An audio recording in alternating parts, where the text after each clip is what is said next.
যেমন সাহাবরা আমরা তাদের একটি দল হিসেবে ভাবি, সেটা কিন্তু সত্যি নয়। তারা ভীষণ মেজাজি মানুষ ছিলেন, তারা সহজাত নেতা ছিলেন। সেখানে এমন মানুষ ছিলেন, জানেন তো, দ্বিধাগ্রস্ত, চুপচাপ এবং ইন্ট্রোভার্ট আর এক্সট্রোভার্ট। আবার যারা বুদ্ধিজীবী টাইপ বা আবেগী টাইপ, সমস্ত ধরনের ব্যক্তিত্ব। এবং তিনি শুধু তাদের সবাইকে অনুপ্রাণিত করতেই সক্ষম নন, তিনি তাদের সবাইকে কাঁধে কাঁধ মিলিয়ে কাজ করাতেও, একে অপরকে ভালোবাসাতেও সক্ষম। এটা রাসূল সাল্লাল্লাহু আলাইহি ওয়াসাল্লামের সবচেয়ে অসাধারণ দিক, যে তিনি মানুষের মধ্যে এমন বন্ধনের সৃষ্টি করেছিলেন যেটা কিনা পুরো পৃথিবীকে বদলে দিয়েছিল।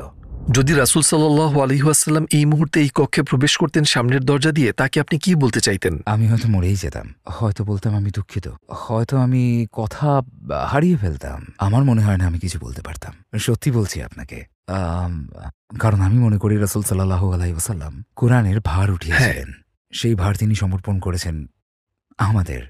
আমরা যা কিছু করার চেষ্টা করি না কেন, আমি জানি এটা যথেষ্ট নয়। যে মানুষটা আপনাকে দায়িত্ব দিয়ে গেছেন, তার সাথে আপনি কিভাবে দেখা করবেন? আলাইহিস সালাতু ওয়াসসালাম। তো যদি আপনি সুযোগ পান, রাসূল সাল্লাল্লাহু আলাইহি ওয়াসাল্লামের জীবনের কোন দিনটি চাক্ষুষ দেখতে চাইবেন? হুদায়বিয়ার সন্ধি।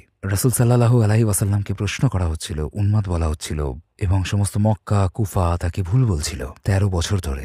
হুদায়বিয়ায় যারা তাকে বিশ্বাস করতেন তারাই সেদিন প্রশ্ন করছিলেন, বুঝলেন? শত্রুর দিক থেকে প্রশ্ন ওঠা এক ব্যাপার, আপনার অনুসারীরা যখন প্রশ্ন তোলে সেটা সম্পূর্ণ আলাদা ব্যাপার। এবং তার পক্ষে অনর এবং সুনিশ্চিত থাকা পাথরের মতন শক্ত, একদম ঠিক সেই মুহূর্তে। এবং যখন কেউ বিশ্বাস করছে না যে তিনি ঠিক কাজ করছেন, তখন এগিয়ে যাওয়া। যে মানুষগুলো তাদের জীবনের ঝুঁকি নিয়েছেন, কেউ না, সবচেয়ে অনুগত যে মানুষগুলো পাশে দাঁড়িয়ে লড়াই করেছে, যে মানুষগুলো তার জন্য রক্ত ঝরিয়েছে, তারা পর্যন্ত তাকে বিশ্বাস করছেন না। এবং তিনি সূরা এবং অন্যান্য জিনিস নিয়েছেন, তিনি উহুদে সূরা নিয়েছেন, তিনি সূরা নিয়েছেন আযাবে, কিন্তু এখন তিনি সূরা নিচ্ছেন না।